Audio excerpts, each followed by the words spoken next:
देश भर में रोजाना कोरोना वायरस के मामले बढ़ते जा रहे हैं। कोरोना मरीजों की संख्या बढ़कर 17,000 के पार जा चुकी है। वहीं मरने वालों का आंकड़ा जो है वो 559 तक पहुंच चुका है। एक्टिव केस इन 17,000 में से अगर बात करें तो 14,000 है। हालांकि सरकार का मानना है कि पहले के मुकाबले भारत के हालात अभी बेहतर हैं। सुनसान सड़कों पर मुस्तैद खाकी, अस्पतालों में लड़ते फरिश्ते और घरों में बंद देश के बाशिंदे।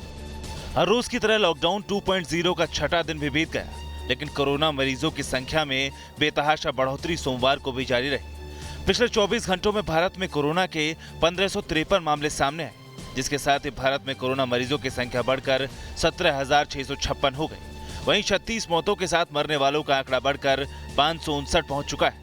हालांकि स्वास्थ्य मंत्रालय के संयुक्त सचिव लव शर्मा का कहना है कि बाकी देशों के मुकाबले भारत की स्थिति काफी ठीक है।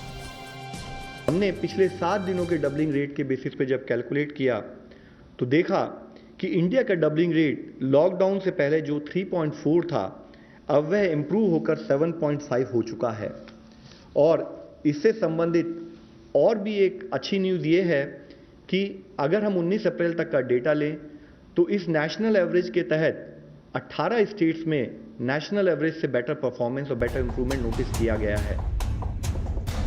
देश भर में कोरोना के बढ़ते मामलों को देखते हुए केंद्र सरकार ने इंटर मिनिस्ट्रियल टीम का गठन किया है। इस टीम का गठन पश्चिम बंगाल, महाराष्ट्र, राजस्थान और एमपी के लिए किया गया है, जिसमें पश्चिम बंगाल और महाराष्ट्र के लिए 2-2 टीमें, जबकि राजस्थान, एमपी के लिए 1-1 टीम गठित की गई। टीमें मौके पर पहुंचकर हालातों का जायजा लेंगी, साथ ही हालातों के बिगड़ने की समीक्षा करेंगी।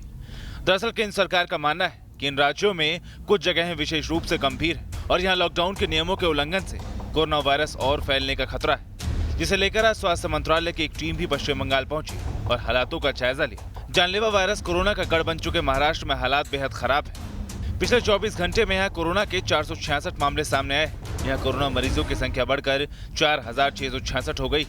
एक दिन में 9 लोगों की मौत के साथ मरने वालों का आंकड़ा 232 पहुंच चुका है। देश की राजधानी दिल्ली की बात करें तो सोमवार के दिन यहाँ उस वक्त हड़कंप मच गया जब आयुष्मान भारत का एक कर्मचारी कोरोना पॉजिटिव पाया गया, जिसके बाद आयुष्मान भारत का दफ्तर सील कर दिया गया। साथ ही दिल्ली पुलिस के 5 जवानों के कोरोना पॉजिटिव होने की पुष्टि के बाद यहाँ कोरोना पॉजिटिव पुलिसकर्मियों की संख्या बढ़कर 9 हो गई। दिल्ली में कुल कोरोना मरीजों की संख्या 2000 के पार पहुंच चुकी है।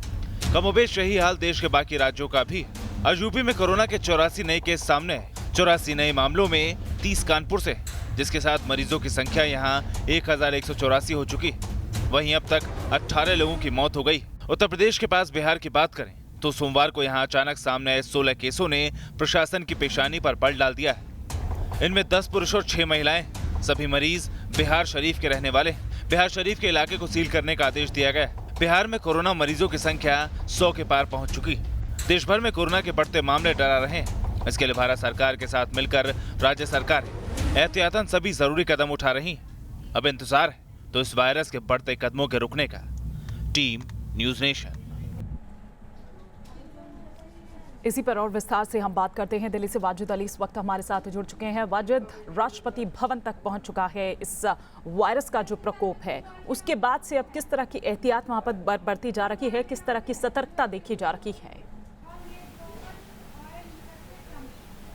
देखिए, बिल्कुल बताना चाहूँगा, जिस तरीके से राष्ट्रपति भवन के अंदर ये मामला आया है काफ़ी चौंकाने वाला है और चिंता वाला भी है, क्योंकि राष्ट्रपति भवन जो है वहाँ पर कई ऐसे लोग काम करते हैं जो एक पद पर तैनात हैं। साथ ही साथ जहां पर राष्ट्रपति रहते हैं वो भी उस जगह से चंद कदमों की दूरी पर है। दरअसल ये महिला जो है, ये महिला बाड़ा इंदुराव में रहने वाली अपनी सास के संपर्क में आई थी, जिसका जो है पहले ही कोरोना वायरस के चलते निधन हो चुका है। उसके बाद इस महिला ने अपनी ये बात छुपाई कि इसके अंदर जो है कोरोना वायरस के लक्षण आ रहे हैं, लेकिन जब हालात जो है ज़्यादा बिगड़ गए उसके बाद जो है इसका चेकअप हुआ। चेकअप के बाद जो है इसे बिरला मंदिर के स्वास्थ्य विभाग के अंदर भर्ती कराया गया था। जब इसकी रिपोर्ट आई, रिपोर्ट के अंदर ये महिला जो है पॉजिटिव पाई गई, जिसके बाद से राम मनोहर लोहिया अस्पताल के अंदर रेफ़र कर दिया और वहाँ पर इसका उपचार चल रहा है।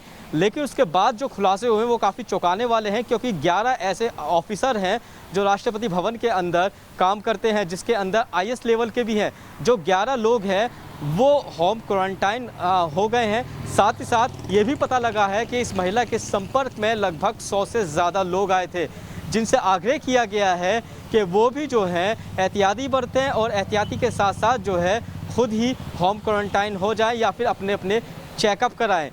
तो कहीं ना कहीं इस महिला के संपर्क में जो लिस्ट निकल के आ रही है अभी और कितने लोग हैं ये अभी अंदाज़ा नहीं लगाया जा सकता, क्योंकि कहा जा रहा है कि इसका जो पति है वो इसी राष्ट्रपति भवन के अंदर काम करता है और वो भी कई लोगों के संपर्क में आया है। तो अब जो है अपील की जा रही है, क्योंकि वहाँ पे माली भी हैं, गार्ड भी हैं, कई सुरक्षाकर्मी भी हैं जो इस महिला और उसके पति के संपर्क में आए थे, उनसे भी कहा गया है कि आप भी जो है होम क्वारंटाइन हो जाएं। साथ ही साथ अपील भी की गई है, पूरे राष्ट्रपति भवन को एक तरीके से सैनिटाइज किया जा रहा है और राष्ट्रपति भवन जो है उसे भी कई हद तक खाली करा लिया है और जो भी अंदर प्रवेश कर रहा है पूरा सैनिटाइज होके और इसकी पूरी बाकायदा चेकिंग हो रही है और वहाँ पर एक मशीन लगाई गई है जिसके ज़रिए जो है स्कैनर भी लगाया गया है, जिसके ज़रिए ये पता लगाया जा रहा है कि किसी के अंदर कोरोना वायरस के संक्रमण तो नहीं, किसी को बुखार तो नहीं है, किसी को हेडेक तो नहीं है। तो यही बातों की जो एहतियाती है वो बढ़ती जा रही है।